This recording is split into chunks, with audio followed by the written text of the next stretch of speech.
Assalamualaikum warahmatullahi wabarakatuh. Saya Saskia sebagai host akan mewawancarai seorang narasumber yang bernama Mbak Marisa.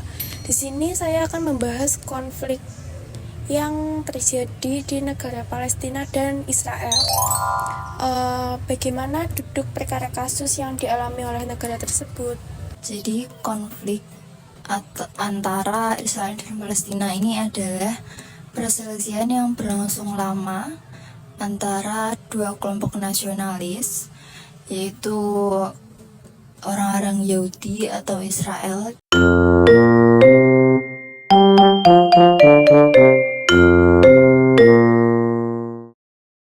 dan orang-orang Arab atau Palestina.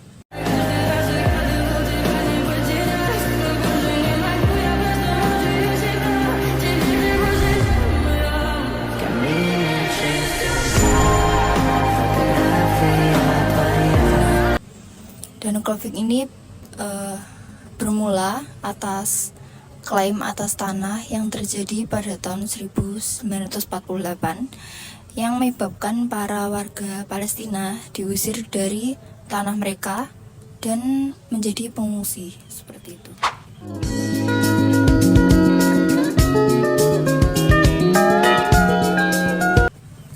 Kemudian apa isu-isu utama dalam konflik ini? Isu-isu utama dalam konflik Palestina dan Israel ini adalah klaim atas mencakup klaim atas Yerusalem, lalu perbatasan, status pengungsi Palestina, serta hak-hak nasional dan keamanan kedua belah pihak, yaitu Israel dan Palestina.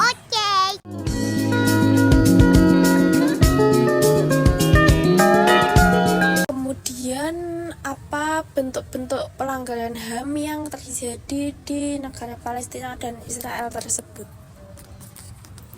Jadi bentuk-bentuk pelanggarannya adalah ini mencakup hal yang serius. Yang pertama itu kekerasan terhadap warga sipil seperti penembakan, pembunuhan, dan serangan terhadap warga sipil Palestina oleh Israel, tentara Israel, yang merupakan pelanggaran HAM yang signifikan. Lalu selanjutnya ada penahanan tanpa proses hukum.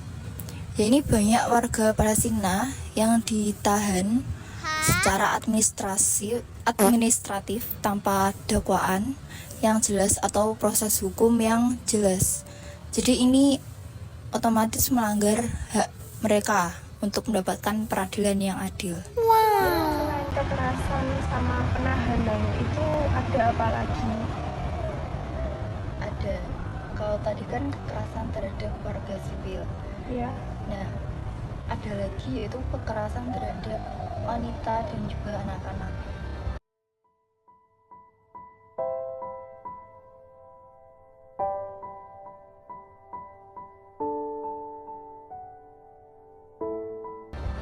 Yang seringkali menjadi korban kekerasan baik secara fisik ataupun psikologis. Nah, dalam konteks konflik antar Israel dan Palestina ini menciptakan trauma yang bukan jangka panjang, trauma yang jangka panjang bagi mereka. Selanjutnya itu ada pengusiran dan pemindahan paksa. Jadi warga Palestina ini diusir secara paksa yang melanggar hak mereka untuk tinggal di tempat asal mereka. Jadi itu ya, pelanggaran ini itu menciptakan situasi yang sangat sulit bagi rakyat Palestina dan menimbulkan perhatian internasional yang terus berlanjut. Begitu ya, Mbak? Iya, situasi ini sangat sulit membangun hingga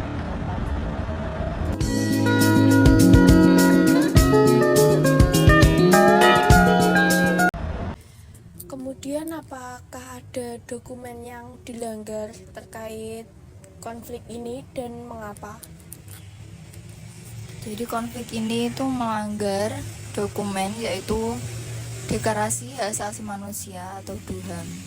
Karena dokumen ini berisi tentang hak hidup, hak untuk bebas, serta hak untuk keamanan jiwa. Dan pelanggaran terjadi melalui serangan terhadap warga sipil yang mengakibatkan kematian dan cedera yang tidak proporsional.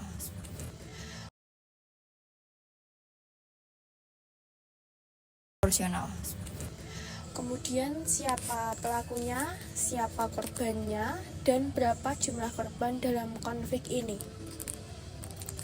Untuk pelakunya itu adalah tentara Israel. Jadi angkatan bersenjata dari Israel terlibat dalam operasi militer, penegakan hukum, dan tindakan keamanan yang melanggar hak asasi manusia. Dan pelaku kedua adalah kelompok militan Palestina seperti Hamas dan Jihad Islam Palestina. Mereka juga melakukan peluncuran roket dan juga pengeboman, yang dimana itu juga termasuk melanggar hak asasi manusia. Dan untuk korbannya itu adalah warga sipil Palestina dan warga sipil Israel. Warga sipil Palestina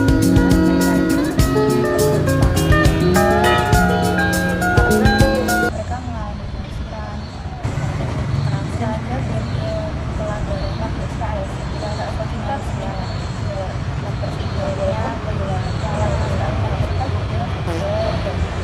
Layanan jasa. Dan korban selanjutnya warga sipil Israel, mereka juga menjadi korban karena mendapat serangan dari kelompok militan Palestina, termasuk seperti serangan roket, juga serangan dan militan. Lalu untuk jumlah korban itu ada sekitar 1.200 dari warga Palestina dan juga dari warga Israel, sekitar 73 warga sipil. Walaupun yang warga Israel tidak